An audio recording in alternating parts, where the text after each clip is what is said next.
Hey everybody, my name is Justin. I teach here at KCU and I'm the senior pastor at Highland Christian Church in Maysville, Kentucky. I've been asked to speak on emotional and spiritual health, and I come to you as somebody that deals with this personally. I am not a counselor, I am not a psychiatrist or anything like that, but I do study and work with a lot of things involving mental health and Christianity. And this is something that I have personally experienced, so I'll cut right to the chase. I struggle with my mental health, what I might sometimes call my emotional health. I struggle with anxiety and depression, and I have for many years. God has definitely been able to work through doctors and counselors to get me to a place where I deal with those things in a more healthy way. But generally speaking, I still struggle with them. I feel okay as I film this, but that isn't to say I won't feel bad in 20 minutes.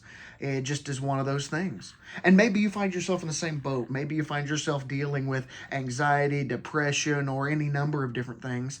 And you're not really sure what the Bible has to say about that. You're not sure about mental health and Christianity. And honestly, there's a big stigma when it comes to mental health and Christianity. A lot of Christians today see mental health as just something you got to suck it up and get through, right? They'll tell you, well, if you're struggling with your mental health as a Christian, that you just are being faithless or you just need to pray more.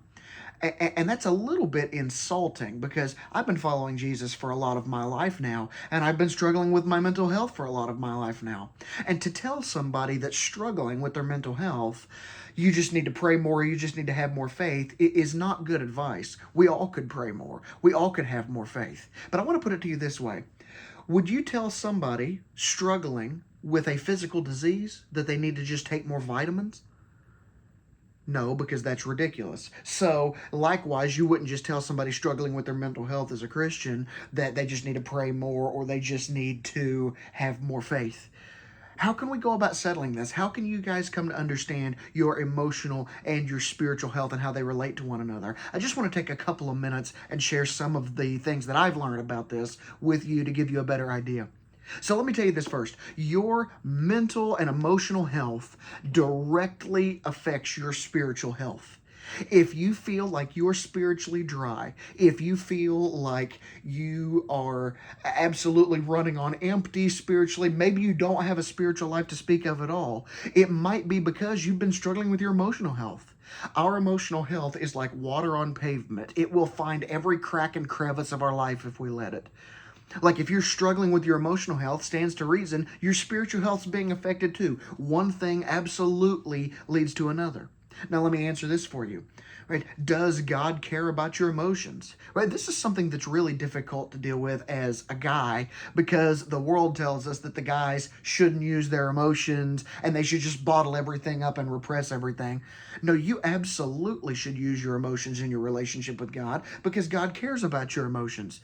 You have been given a head and a heart for a reason. A lot of us describe ourselves just as thinkers or feelers. Well, I'm a thinker, so I'm only going to use my mind as I worship God. I'm a feeler, so I'm only going to use my emotions as I worship God. And I guess there's nothing inherently wrong with that.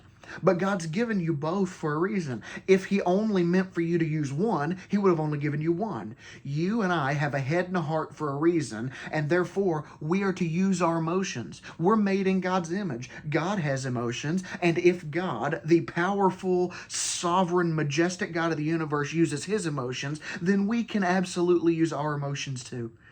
God knows how you are when you're emotionally dry. Let me tell you one of my favorite Bible stories, and I encourage you to read the whole thing on your own time. I'm only going to take a few seconds to tell you this. It's in 1 Kings chapter 19. You can read it on your own time. But in 1 Kings 19, we hear about this guy named Elijah. Elijah was a prophet, and a prophet is just somebody that speaks for God. Elijah was in a very difficult spot because ruling Israel at that point was an evil king named Ahab and his even more evil wife named Jezebel, who were killing all the prophets. So Elijah was on the run for his life for 10 years. I want you to imagine not knowing if you're going to live another 5 minutes for 10 straight years.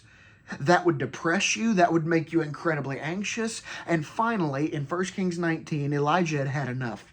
He was sick of running. He sat down under a tree and he looked at God and said, God, it would be better if you just kill me.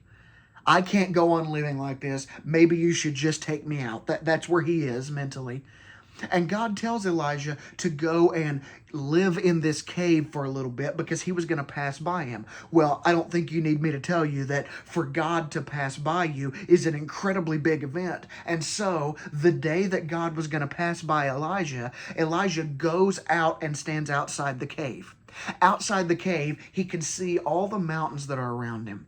And a hurricane force wind blows through the mountains, but God wasn't in the wind. Then there's a wildfire that breaks out, but God wasn't in the fire. Then there was an earthquake, but God wasn't in the earthquake. Then there came the sound of a gentle whisper, and that's where God was.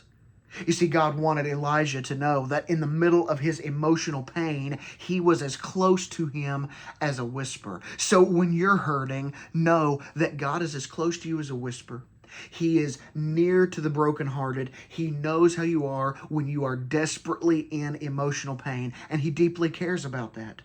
God deeply cares about your mental health because he deeply cares about you. He cares about your emotional health. And knowing that God cares about my emotional health means that my spiritual health will improve. Because it's very easy to go to God authentically and worship him, knowing that he is there for you no matter what. Let me tell you this as a side note too. It is okay to not be okay. If you are struggling, you got to talk to somebody. If your emotional health is really draining and it's affecting your spiritual health, you got to speak to somebody.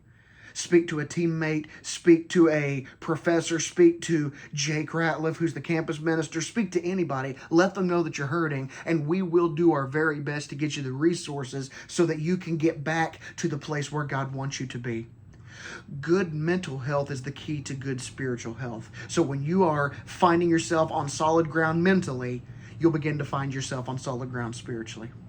I love you guys, even if I don't know you. If you haven't had a chance to talk with me or we haven't run into each other on campus, I'd love to talk to you about this. Know that I can be your resource if you're hurting too. Everything we'll talk about is confidential unless you're going to hurt yourself or somebody else, and then we have to talk about further steps there. But guys, mental health is a serious thing. Your emotional health is important, and it's important to God. And good emotional health will lead to good spiritual health. God bless you guys, and have a good day.